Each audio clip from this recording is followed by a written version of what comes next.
നാടും വീടൊക്കെ വിട്ട് നമ്മൾ മറ്റൊരു സ്ഥലത്ത് താമസാക്കുമ്പോൾ നമുക്കൊരു ചെറിയ ആശ്വാസമായിട്ട് ഉണ്ടാവുന്നത് നമ്മുടെ അതേ വൈബിലുള്ള ഫ്രണ്ട്സ് ആയിരിക്കും അല്ലേ? എനിക്കങ്ങനെ തോന്നിയിട്ടുണ്ട്. ഇന്ന് നമ്മുടെ കൂടെയുള്ളത് സോനുബ്രു ആൻഡ് ഫാമിലിയാണ്. ഇവർ തമ്മിൽ അതായത് ഞങ്ങൾ തമ്മിലുള്ള ഒരു റിലേഷൻ എന്ന് പറയണത് ഇവിടെ ഹൈദരാബാദ് ലൊക്കേഷൻ വന്നിട്ടുള്ളത് ആയിരുന്നില്ല കേട്ടോ. ജമ്മുവിലെ ലൊക്കേഷൻ തൊട്ടേ ഞങ്ങൾ ഫ്രണ്ട്സ് ആയിരുന്നു. അവിടെ നമ്മൾ അടുത്തടുത്ത ബിൽഡിങ്ങും കാര്യങ്ങളൊക്കെ ആയിരുന്നു.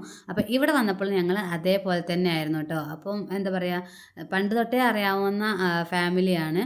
അപ്പോൾ ഇന്ന് ഞങ്ങൾ വിചാരിച്ചു ഒരുമിച്ച് പുറത്ത് പോയി ഫുഡ് കഴിക്കാമെന്ന്. അപ്പോൾ നമ്മളിവിടെ ഒരു മലയാളി ഹോട്ടലുണ്ട് സ്വാദ്, അവിടെ പോയിട്ടാണ് ഫുഡ് കഴിക്കാൻ തീരുമാനിച്ചത്.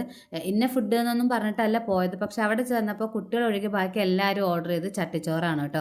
അപ്പോൾ ഇന്നത്തെ മെയിൻ താരം എന്ന് പറയുന്നത് ചട്ടിച്ചോറാണ്. അടിപൊളി ടേസ്റ്റാണ്, പറയാണ്ടിരിക്കാൻ വയ്യ. എനിക്ക് ഫുള്ള് കഴിച്ചു തീർക്കാൻ പറ്റിയില്ല, അത്രയ്ക്കും ക്വാണ്ടിറ്റിയിലുണ്ടായിരുന്നു കേട്ടോ സാധനങ്ങൾ.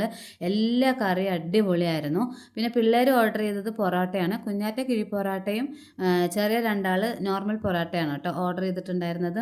അപ്പോൾ ചട്ടിച്ചോറൊക്കെ വയറ് നിറച്ച് ഞങ്ങൾ കഴിച്ചു. അത് കഴിഞ്ഞിട്ട് പിള്ളേർ ഐസ്ക്രീമും കാര്യങ്ങളൊക്കെ വാങ്ങിയിട്ടുണ്ടായിരുന്നു കേട്ടോ. അവിടുന്ന് ഫുള്ള് വയറ് ഫുള്ളാക്കിയിട്ടാണ് ഞങ്ങൾ ഇറങ്ങിയിട്ടുണ്ടായിരുന്നത്. എന്താ പറയുക, അനങ്ങാൻ പോലും വയ്യാത്തൊരവസ്ഥയായിരുന്നു. അപ്പോൾ ഞങ്ങളുടെ ഒരു കൊച്ചു സന്തോഷം നിങ്ങളായിട്ട് ഷെയർ ചെയ്താണ് കേട്ടോ ഇന്നത്തെ ഒരു കൊച്ചു വീഡിയോ എന്ന് പറയുന്നത്. അപ്പോൾ ഇത്രയേ ഉള്ളൂ വീഡിയോ. ഇഷ്ടപ്പെട്ടിട്ടുണ്ടെങ്കിൽ ഒന്ന് സബ്സ്ക്രൈബ് ചെയ്ത് സപ്പോർട്ട് ചെയ്യുക.